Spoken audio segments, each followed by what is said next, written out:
अस्सलाम वालेकुम नाजरीन। जेके खान आपसे एक मरतबा फिर मुखातिब है। जैसा कि मैंने पिछले वीलॉग में कहा था कि हम आपके सवालात के जवाब देंगे। तो सवालात तो बहुत ज़्यादा आ गए हैं DS 160 के बारे में और इंटरव्यू के बारे में। तो आज DS 160 को मैं कवर करने की कोशिश करूंगा और सवालात को यकजा करके मैं उसका जवाब दूंगा ताकि आपका और मेरा दोनों का टाइम बच सके। तो जो सवाल एक पूछा गया है कि जी बायोग्राफिक पेज जो है, कंफर्मेशन पेज, वो अगर ना हो पास, देखें बायोग्राफिक पेज जो है वो जब आप वीजा ऑफिस में जाते हैं तो वो स्कैन करके आपका डेटा रिट्रीव करते हैं, निकालते हैं। तो बायोग्राफिक पेज आपके पास अगर नहीं है तो फिर आपके लिए मुश्किल आते हैं, आपको फिर उसका कोई हल निकालना पड़ेगा। अब एक और सवाल, बहुत से सवाल आएंगे, DS 160 एप्लीकेशन फॉर्म हमसे मिसप्लेस हो गए, हमने सेव किए थे वो मिले नहीं है। देखें DS 160 application form, American visit visa का और आपका इंटरव्यू, दोनों का बहुत क्लोज मेल जोल है। DS 160 फॉर्म को ही देखकर वीजा ऑफिसर DS 160 को अटैक करता है और उसमें से ही क्वेश्चन निकाल के आपसे बात करता है वो। तो इसलिए आप कोशिश करें कि आपके पास DS 160 का एप्लीकेशन फॉर्म की कॉपी लाजमी होनी चाहिए। 30 दिन के अंदर तो आप सबमिट करने के बाद रिट्रीव कर सकते हैं उसको, लेकिन आप नहीं कर सकते। इसलिए फिर आप एक DS 160 PDF फॉर्म में प्रिंट करें और उसके अंदर जो आपने मालूमात डाली थी याद करें और लिखें। आपके पास ये तमाम मालूमात होनी बहुत जरूरी है वीजा इंटरव्यू के लिए। याद रखें, ये चीजें बहुत जरूरी हैं, ये मिसप्लेस नहीं होनी चाहिए। फिर एक क्वेश्चन आए थे जी कि हम अगर ऑनलाइन बिजनेस करते हैं या घर से बिजनेस करते हैं तो उसको हम किस तरह मेंशन करें। देखें, आप ऑनलाइन बिजनेस करते हैं या घर से बिजनेस करते हैं, आप मैक्सिमम इनकम जो है अपनी उसको इंक्लूड करें DS 160 के अंदर, और ये फिर आपकी रिफ्लेक्ट होगी आपकी बैंक स्टेटमेंट के अंदर। आप जो काम भी करते हैं, आप कोई जॉब नहीं करते, ये खवातीन है 4-5, उन्होंने लिखा जी हम ऑनलाइन बिजनेस कर रहे हैं, घर से बिजनेस कर रहे हैं और वीजा अप्लाई करना चाहते हैं, तो हम किस तरह उसके अंदर मेंशन करें जॉब के अंदर। तो उसको आप उसके अंदर मेंशन करें। देखें, आप जब आपका, मैं आपको बताता हूं आगे चल के कि आपका टाइटल, जॉब टाइटल अगर उसमें नहीं आ रहा तो आप उसको अदर करें और नीचे बॉक्स के अंदर आप डिटेल लिखें ताकि वीजा ऑफिसर को समझ आ सके कि आपका क्या जरिया माश क्या है, आप क्या कर रहे हैं। फिर है चिल्ड्रंस के बारे में। देखें, चिल्ड्रंस के बारे में आप अगर उनको लेके जाना चाहते हैं तो ये फैमिली की इंफॉर्मेशन के अंदर आपके साथ अकम्पनीड कौन है, तो उसमें आपने चिल्ड्रंस का लिखना है कि ये बच्चे हैं हमारे साथ, ये जा रहे हैं। और उसके बाद हर चाइल्ड जो है उसका अलग DS 160 एप्लीकेशन फॉर्म भी आपने जनरेट करना है। नाम के बारे में बहुत से सवाल आते हैं और खासकर इंडिया से सवाल आते हैं। देखें, लास्ट नेम आपका जो है वो सर नेम होता है। आपके अगर 4-5 मिला के, खासकर इंडिया के अंदर हमारे भाई बहनों के लंबे लंबे नाम होते हैं, तो आखिरी नाम जो है आपका वो लास्ट नेम होगा, वो पहले आ जाएगा अमेरिकन सिस्टम के अंदर, और उसके बाद मिडल नेम जो है उसके अंदर सारे नाम आपके आएंगे और फर्स्ट नेम अलग हो जाएगा। मतलब यह है कि सर नेम जो है वो आपका लास्ट नेम होता है, चाहे आपका उसके अंदर कोई ट्राइब हो, कोई क्लैन हो, जिस तरह का नाम भी हो, तो जो सर नेम है वो लास्ट नेम है आपका। उसके बाद देखें, ये DS 160 के बारे में मेरे 4 दफा B1 B2 5 साल का मेरा वीजा लगा है, लेकिन देखें ये मेरे पास अपने DS 160 अभी भी मैंने महफूज किए हुए हैं, तो ये आपके पास लाजमी होने चाहिए। अब इसके अंदर से भी बहुत से सवाल आते हैं। देखें, पासपोर्ट बुक नंबर जो है, इंडिया के अंदर जो पासपोर्ट है उस पर बुक नंबर नहीं होता, और पाकिस्तान के अंदर पासपोर्ट के ऊपर एक पासपोर्ट नंबर होता है और एक बुक नंबर होता है।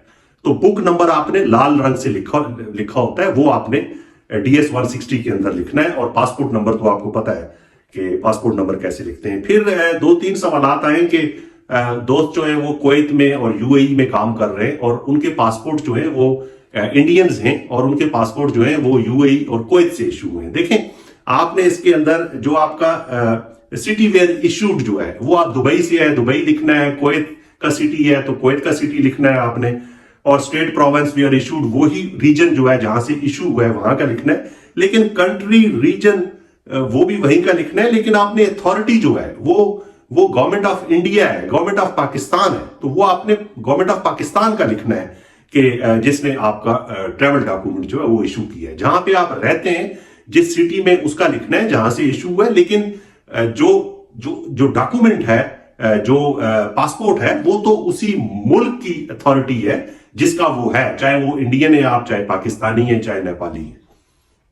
उसके बाद फिर सवाल आए कि पर्पस ऑफ ट्रिप जो है उसको कैसे मेंशन किया जाए। देखिए जब आप वहां पे स्क्रॉल करते हैं तो सबसे पहले temporary business pleasure visitor B आता है, आप उसको हिट करते हैं। उसके बाद उसके नीचे जो है वो आता है business and tourism temporary visitor B1 B2।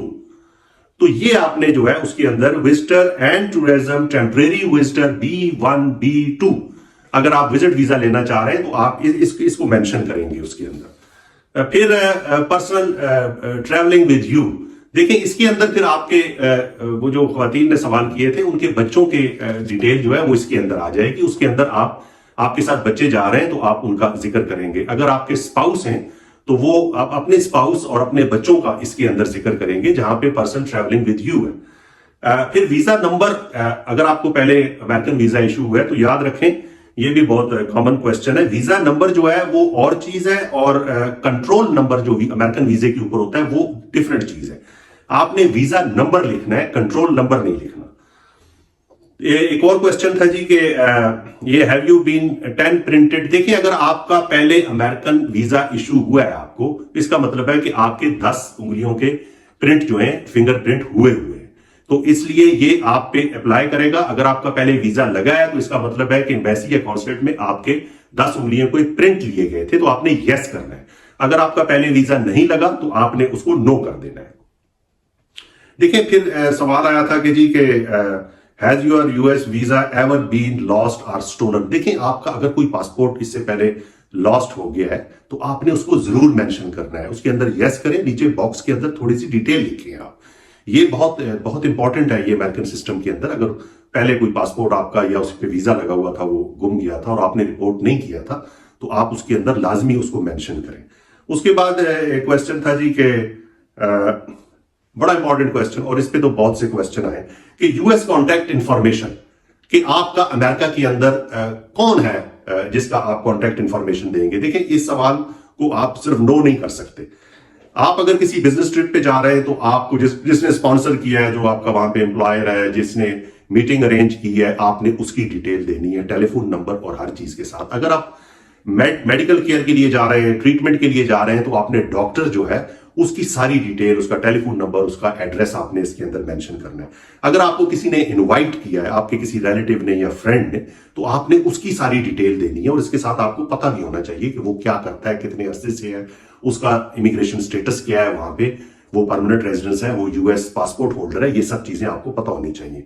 उसके अलावा अगर आप वैसे जा रहे हैं, आपको किसी ने इनवाइट नहीं किया, ना बिजनेस ट्रिप है ना हेल्थ केयर है, तो और आपका कोई रिलेटिव है, ब्लड रिलेटिव है वहां पे, देखिए ब्लड रिलेटिव को आपको लिखना पड़ेगा, क्योंकि वो सिस्टम के अंदर ब्लड रिलेटिव अगर अमेरिका में है तो सिस्टम पॉपअप करता है उसको कि आपका ब्लड रिलेटिव है।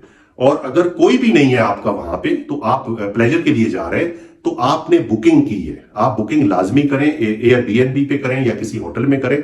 उसके बाद उसकी डिटेल आपके पास आ जाती है और उसके बाद आप जब मेल एक्सचेंज करते हैं उसके साथ, तो वो जो बुकिंग ऑफिसर होता है या होटल का मुलाजिम होता है या एयरबीएनबी का लैंडलॉर्ड है, तो उसका नाम आपके पास आ जाता है। आप उसका नाम लिखें, आप उसका टेलीफोन नंबर लिखें, आप उसका पूरा एड्रेस लिखें, तो इसके अंदर लिखने में कोई हर्ज नहीं है, ये बड़ा इंपॉर्टेंट है और इट मैटर, ये मैं आपको बता दूं। फिर उसके बाद क्वेश्चन थे जी कि do you have any immediate relative not including parents in the US. तो उन्होंने कहा जी हमारे रिलेटिव तो हैं लेकिन हम उनका लिखना नहीं चाहते। देखिए आपका ब्लड रिलेटिव नहीं है कोई, और आपके जनरली वैसे बहुत से दूर के रिश्तेदार हैं और आप उनके पास जाना भी नहीं चाहते, तो आप नो करें। देखिए यस करना उस वक्त आपकी मजबूरी है जब यूएस का इमिग्रेशन का डेटाबेस जो है वो आपके किसी सिबलिंग को, आपके बहन भाई को, आपके माँ बाप को पॉपअप कर देगा जब आपका डेटा वहां पे डाला जाएगा। तो इसलिए अगर कोई दूर का रिलेटिव है उसकी कोई जरूरत नहीं है लिखने की, अगर आप उसके पास जा भी नहीं रहे, और दूर का रिलेटिव इसमें आता भी नहीं है। उसके बाद है प्राइमरी ऑक्यूपेशन। देखें ये वर्क एजुकेशन ट्रेनिंग इंफॉर्मेशन के अंदर है। अगर आपका, बहुत से भाइयों ने बहनों ने सवाल किए हैं कि हमारा तो वहां पे जॉब टाइटल है ही नहीं है जो हम करते हैं। देखिए उसके अंदर बहुत ज्यादा नहीं है। अगर आपका जॉब टाइटल वहां नहीं है तो आप उसको अदर करें, और अदर करने के बाद नीचे बॉक्स के अंदर आप डिटेल लिखें जिससे अंदाजा होगा कि आप आखिर करते क्या है। तो ये जरूरी सवाल थे जिनका मैंने जवाब दिया है। आप बराए मेहरबानी कभी भी DS 160 एप्लीकेशन फॉर्म को जाया ना करें, लॉस्ट मत करें, ये बड़ा जरूरी है। इसको आपने पढ़ना होता है, इसके अंदर इंफॉर्मेशन होती है, आप डाल के भूल जाते हैं, और जब वो कहता है पहले ही क्वेश्चन करता है what is the purpose of your travel, तो फिर आप शाय बाय करते हैं और शाय बाय करने में 2-3 मिनट का ये वीजा होता है और वीजा ऑफिसर भी इतना चांस नहीं लेता और वो फारिग कर देता है। तो ये मैंने आपको DS 160 के बारे में जो बातें थी वो बताई हैं। अगर फिर भी आपके सवालात हैं तो जरूर मुझे कमेंट्स में आप दें। मैं आपको ईमेल एड्रेस भी अपना दे रहा हूं आगे से, ताकि आप मैक्सिमम डिटेल मुझे अगर आप दें तो फिर मैं इस काबिल हो सकता हूं कि मैं आपको कोई गाइडलाइन दे सकूं। अगला जो हमारा व्लॉग होगा जी, वो होगा इंटरव्यू के बारे में। तो अब इंटरव्यू के बारे में अगर आप क्वेश्चन करना चाहते हैं तो जरूर करें। जहां भी हैं खुश रहें।